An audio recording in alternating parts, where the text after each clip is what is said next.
السلام علیکم ورحمۃ اللہ وبرکاتہ۔ بسم اللہ الرحمن الرحیم۔ متذکرہ مارکہ کے بعد یرموک کے مقام پر کئی مارکے اور ہوئے اور سب لڑائیوں میں حضرت خالد رضی اللہ تعالی عنہ نے بے نظیر جرت و بہادری کا مظاہرہ کیا۔ ایک روز رومیوں نے اپنے تمام لشکر سے مسلمانوں پر دھاوا بولا۔ مسلمانوں نے بڑے صبر و استقلال سے ان کے حملے کو روکا، لیکن رومیوں نے مسلمانوں کو کچھ ایسا دبایا کہ وہ پیچھے ہٹتے ہٹتے پھر خواتین کے ٹیلے کے پاس پہنچ گئے۔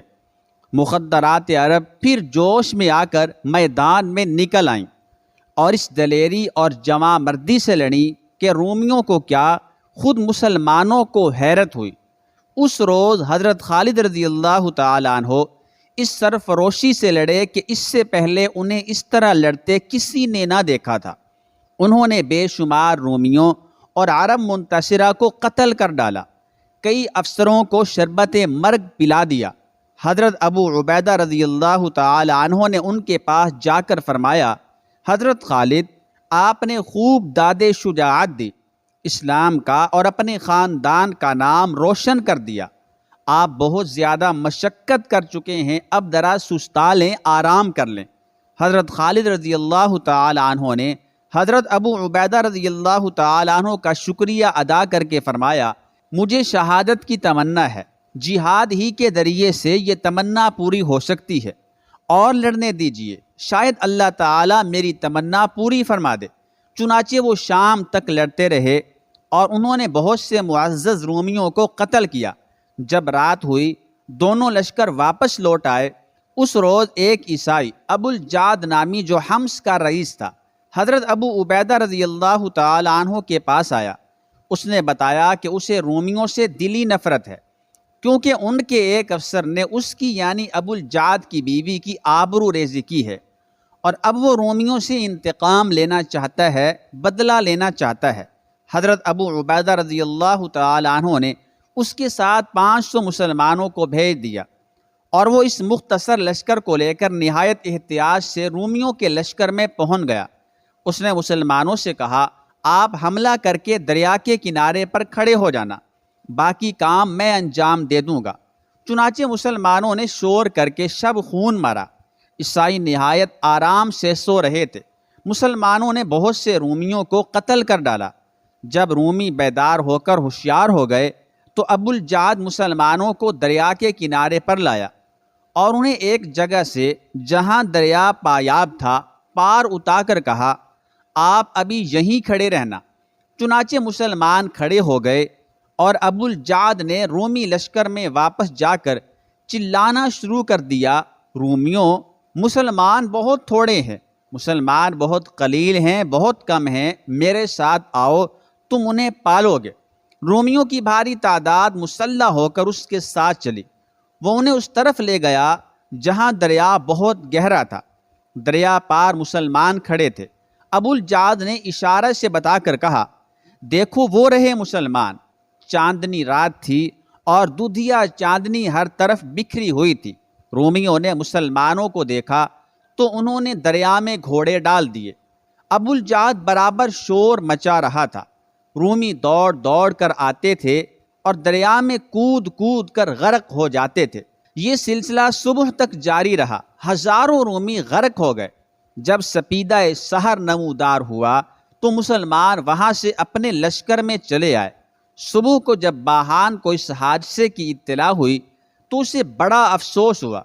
اس نے تمام ملوک اور الجارقہ کو بلا کر کہا، افسوس ہے، ہماری تعداد روز بروز کم ہوتی چلی جا رہی ہے۔ جب ہمارے ہزاروں آدمی مارے جاتے ہیں تب مسلمانوں کے 150 لوگ مرتے ہیں۔ اس سے زیادہ عیسائیوں کی بزدلی کی دلیل اور کیا ہو سکتی ہے؟ آج میں نے ارادہ کر لیا ہے کہ فیصلہ کن جنگ لڑوں گا۔ میں اب تک میدان جنگ میں نہیں گیا، مگر آج جاؤں گا۔ تم سب پوری قوت اور پورے جوش سے لڑو۔ بعض دوستوں نے اسے میدان جنگ میں نکلنے سے روکا، لیکن وہ نہ مانا۔ اس نے جنگی اسلحہ جات طلب کیے، لوہے کی زرہ بختر پر چاندی کی زرہ پہنی اور اس پر خالص ریشمی لباس جس پر موتیوں اور جواہرات کی جھالریں لٹکی ہوئی تھیں۔ سر پر سونے کا تاج رکھا۔ اس کے لباس کی قیمت کا تخمینہ 60,000 روپے کے قریب تھا۔ باہان نے اپنے بیٹے کو اپنا قائم مقام مقرر کیا اور خود تمام لشکر لے کر میدان میں نکلا۔ فوجوں کو باقاعدہ صف بستہ کیا۔ مسلمان بھی میدان میں نکل کر صف بستہ ہو گئے۔ باہان خود میدان میں نکلا۔ اس نے لڑنے والے کو طلب کیا۔ قبیلہ دوس کا ایک نوجوان اس کے مقابلے کو نکلا۔ باہان کے ہاتھ میں عمود تھا۔ اس نے اس زور سے عمود کا وار کیا کہ دوسی نوجوان شہید ہو گیا۔ باہان نے پھر لڑنے والے کو طلب کیا۔ کئی مسلمان اس کی طرف جھپٹے، لیکن سب سے پہلے حضرت مالک اشتر نخعی رضی اللہ تعالی عنہ اس کے مقابلے میں پہنچے۔ باہان نے ان کا تن و توش دیکھا۔ وہ طویل القامت تھے۔ اسے خیال ہوا کہ شاید وہ حضرت خالد ہیں۔ اس نے ان سے دریافت کیا، کیا تم حضرت خالد ہو؟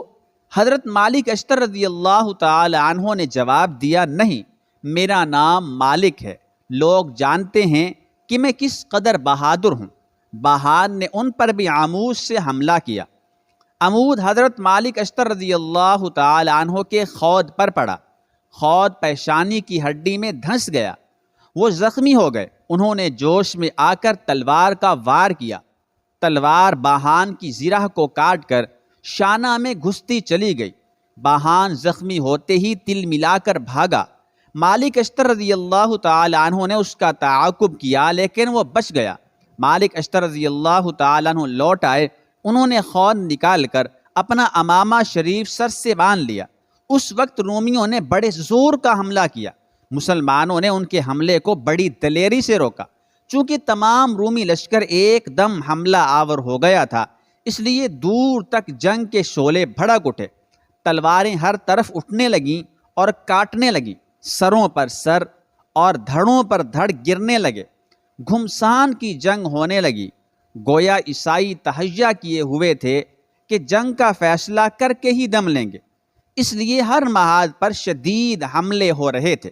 مسلمانوں نے بھی غالباً طے کر لیا تھا کہ وہ آج لڑائی کو ختم کر کے ہی رہیں گے۔ فریقین نہایت زور و شور سے حملے کر رہے تھے۔ تلواریں تیزی سے چل رہی تھیں اور دونوں فریقوں کے جانباز قتل اور شہید اور زخمی ہو رہے تھے۔ شروع میں رومیوں نے مسلمانوں کو پیچھے ہٹانا اور ان کی صفوں میں رکھنے ڈالنے شروع کیے، لیکن مسلمان کچھ دور پیچھے ہٹ کر سنبھل گئے اور سد سکندری کی طرح جم کر مدافعت کرنے لگے۔ تھوڑی دیر تو وہ مدافعانہ لڑائی لڑتے رہے، پھر جوش میں آ کر جارحانہ حملے کرنے لگے۔ آج حضرت خالد رضی اللہ تعالی عنہ قلب میں تھے۔ ان کے ساتھ 5,000 لشکر ضعف سے تھا۔ انہوں نے جوش میں آ کر حملہ کیا اور رومیوں کی صفوں میں گھس گئے۔ بہادر عیسائیوں کو موت کی آغوش میں ڈالتے، ان کی صفوں کو درہم برہم کرتے آگے بڑھنے لگے۔ انہوں نے رومیوں کے تمام قلب کو پراگندہ کر دیا۔ رومیوں کی لاشوں کے ڈھیر لگا دیے۔ ادھر میمنہ اور میسرہ کے مسلمانوں نے بھی رومی صفوں کو الٹ دیا۔ اس قدر عیسائی جمع مردوں کو قتل کیا کہ لاشوں کے انبار لگ گئے اور خون کے چشمے بہنے لگے۔ اگرچہ عیسائیوں نے مسلمانوں کے حملے روکنے کے لیے اپنی پوری قوت صرف کر دی، لیکن وہ نہ روک سکے۔ مسلمانوں کا ان پر رعب طاری ہو گیا اور مجاہدین اسلام نے بے تکلف انہیں قتل کرنا شروع کر دیا۔ اثناء جنگ میں دریحان اور کئی سردار مارے گئے۔ آخر رومی بھاگ نکلے، فرار ہو گئے۔ مسلمانوں نے ان کا تعاقب کر کے انہیں قتل اور گرفتار کرنا شروع کر دیا۔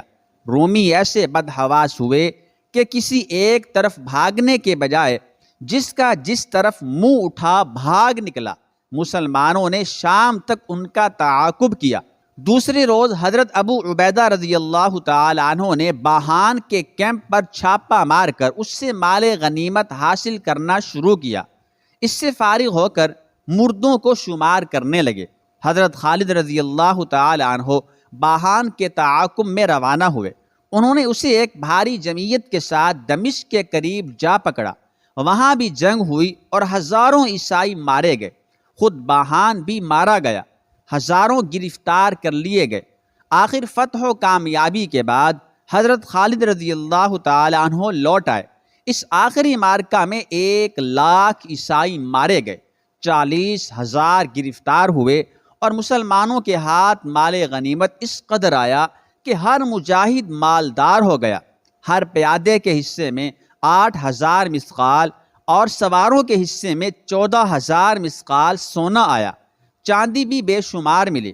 اس طرح یرموک کے مقام پر رومیوں کے عظمت و وقار کا آفتاب غروب ہو گیا اور ان کی کمر ٹوٹ گئی۔ یرموک کی فتح ماہ رجب سن 15 ہجری میں ہوئی۔